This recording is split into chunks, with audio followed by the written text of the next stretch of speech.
today we're going to be talking about Tim McLean. And I always get that wrong because it's spelled McLean, but it's McLean. Right. So Tim was in his early 20s. He worked in like fun fair type carnival things in Canada. And he was having so much fun doing that. It was like being on a lad's holiday 24/7.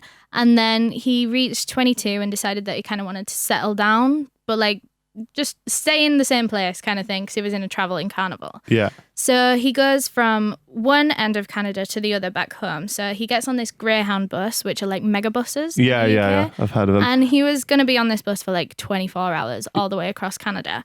So he's sleeping for most of it.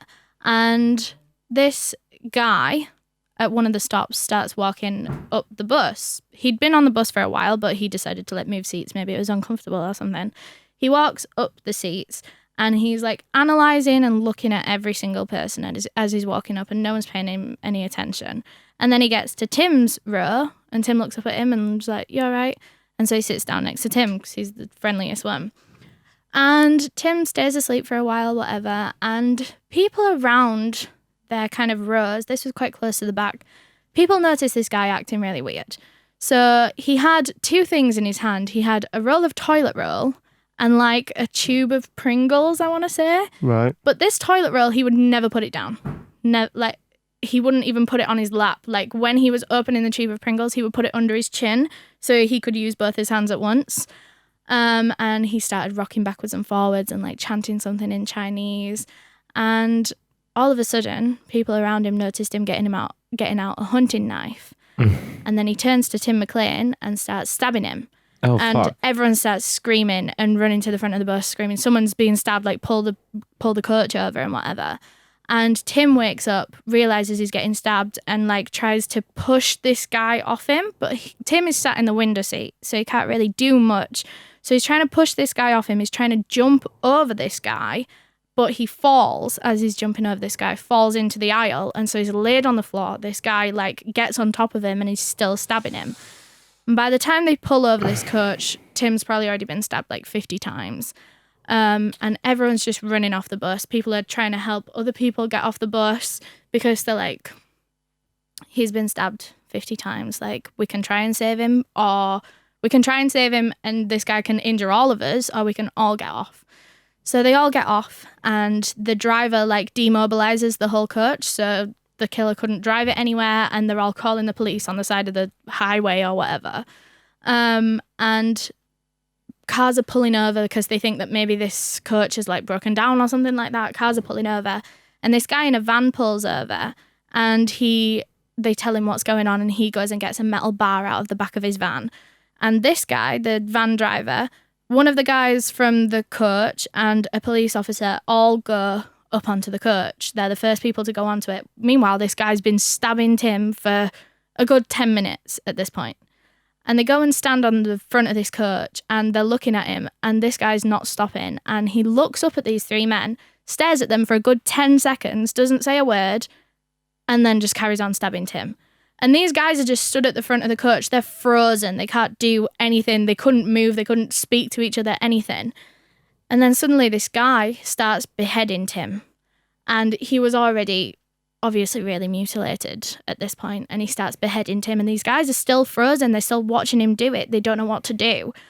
And this man lifts Tim's head up, lifts a knife, and just stares at these guys.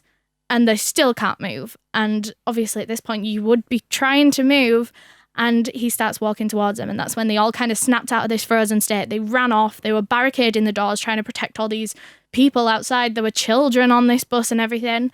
And this guy is on the bus, and he's parading up and down the aisle with Tim's head in his hand. And he's going up to the window and like pressing his head against the windows at all the people that are stood on the side of the road. And then he goes back over to the body and begins ripping chunks of Tim McLean's flesh off of his body. Whoa. And eating them. Oh my fucking God. Coming up to the window and eating them in the window. And eventually police got there, but they didn't want to go in because they knew at this point there was no saving Tim. And the likelihood is that he would turn on one of them because he looked like he was still in a psychotic rage. And so they waited 4 hours while this man is walking up and down the bus, doing different things to Tim, doing different things to the passengers outside. They waited 4 hours till eventually he calmed down, he sat down in one of the seats and police came on and tasered him and got him out.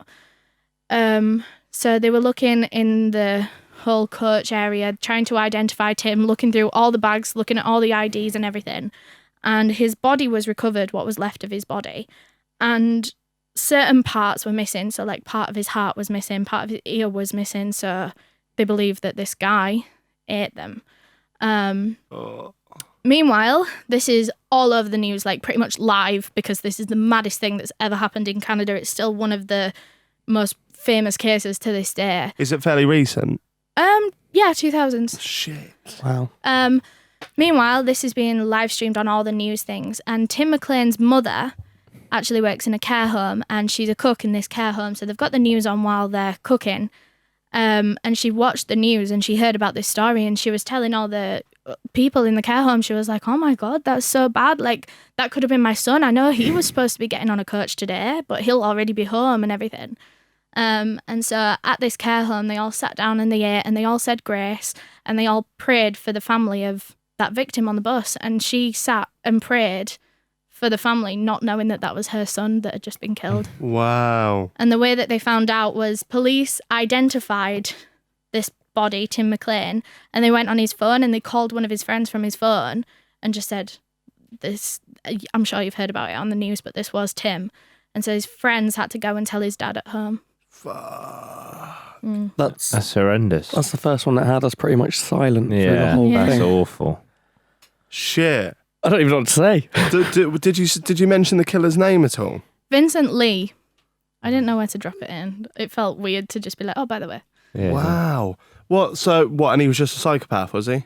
Yeah, he was obviously in a psychopathic rage at that point, but I don't know how long he'd been like that, because apparently people saw him that morning before he got on the bus and he was just like sat on a park bench just like staring straight ahead. So he must have either been in this rage all day or just constantly been like that, just as a human. I'm now going to try and see what he looks like. He didn't ever actually go to prison. He went to a psychiatric hospital for like a few years and now he's out. New name. He's out? Yeah. Great. I'm sure he's got a new name. That's crazy. I was going to say, did they have like any police interview stuff so you kind of know what his mind, obviously they deemed him as kind of a psychopath. Shit, this was 2008. Oh wow. Really not that long ago. I think he got 10 years in the psychiatric thing, so he's... Oh my God, so he's literally just been released. I don't know, double check that actually. Oh my God. Yeah. That's terrifying. That's horrible. These people walk among us. Yeah. Well, what did we say in the other episode? There's like 10 to 12... Active serial killers at a time. 8 to 12 active serial killers at one time. That's not an exact number, but it's around there, I think. Jesus. So when we're driving through London on the way to the studio, we could be driving past flats where there's like body parts hidden inside. Mad. That is horrible. That is the case. The killing of Tim McLean by Vincent Lee.